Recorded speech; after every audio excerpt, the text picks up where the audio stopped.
평화를 빕니다. 안녕하세요. 안젤라입니다.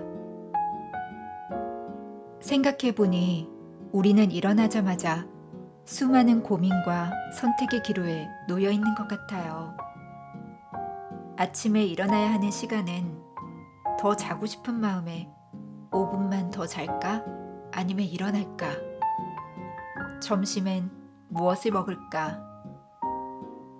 친구와 약속을 잡을까 말까? 이런 사소한 것부터 시작해서 어려운 상황에 놓였을 때까지 말입니다.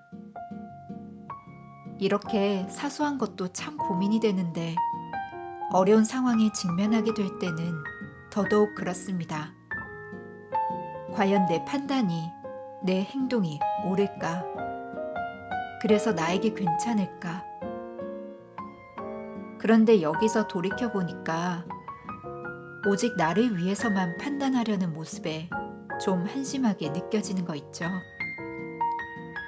상대방을 배려하는 척하지만 나에게 돌아올 이득이 더 많기에 내 결과에 집중하며 판단하는 모습이 이기적이게 느껴집니다.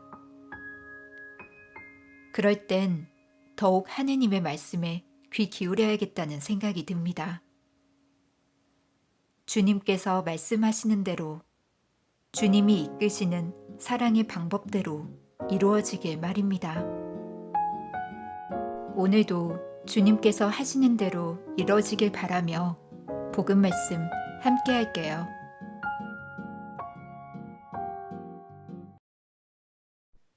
(1월 3일) 주님 공연 대축일 전 금요일. 복음. 보라, 하느님의 어린 양이시다. 요한이 전한 거룩한 복음입니다. 1장 29절에서 34절까지의 말씀입니다. 그때 요한은 예수님께서 자기 쪽으로 오시는 것을 보고 말하였다. 보라, 세상의 죄를 없애시는 하느님의 어린 양이시다. 저분은 내 뒤에 한 분이 오시는데 내가 나기 전부터 계셨기에 나보다 앞서신 분이시다. 하고 내가 전에 말한 분이시다. 나도 저분을 알지 못하였다. 내가 와서 물로 세례를 준 것은 저분께서 이스라엘에 알려지시게 하려는 것이었다. 요한은 또 증언하였다. 나는 성령께서 비둘기처럼 하늘에서 내려오시어 저분 위에 머무르시는 것을 보았다. 나도 저분을 알지 못하였다. 그러나 물로 세례를 주라고 나를 보내신 그분께서 나에게 일러주셨다. 성령이 내려와 어떤 분 위에 머무르는 것을 내가 볼 터인데 바로 그분이 성령으로 세례를 주시는 분이다. 과연 나는 보았다. 그래서 저분이 하느님의 아드님이시라고 내가 증언하였다. 주님의 말씀입니다. 오늘의 묵상. 하느님의 어린 양은 구약시대부터 더듬어 보아야 할 꽤나 무겁고 중요한 표상입니다. 이스라엘 백성은 이집트를 떠나기 전날 어린 양의 피로 하느님께 생명을 보증받았습니다. 피가 생명일 수 있는 것은 어린 양의 희생 덕분이었고 그 희생은 하느님께서 약속하신 가나안 땅을 향하는 여정의 어려움에 버팀목이 되었습니다. 어린 양의 희생은 이사야서 53장에서도 나타납니다. 고난받는 주님의 종의 노래가 울려 퍼지는 가운데 그 종은 도살장에 끌려가는 어린 양에 빗대어 묘사됩니다. 죽어가면서도 침묵하는 그 침묵은 다른 이의 죄를 대신 짊어진 주님의 종의 희생을 상징하는 격조 있는 표현입니다.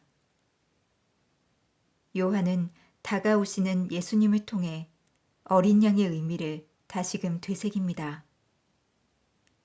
자신의 죽음으로 타인을 살리는 어린 양의 겸손과 희생은 예수님께서 이 세상에 오신 이유이자 예수님의 삶 자체였습니다.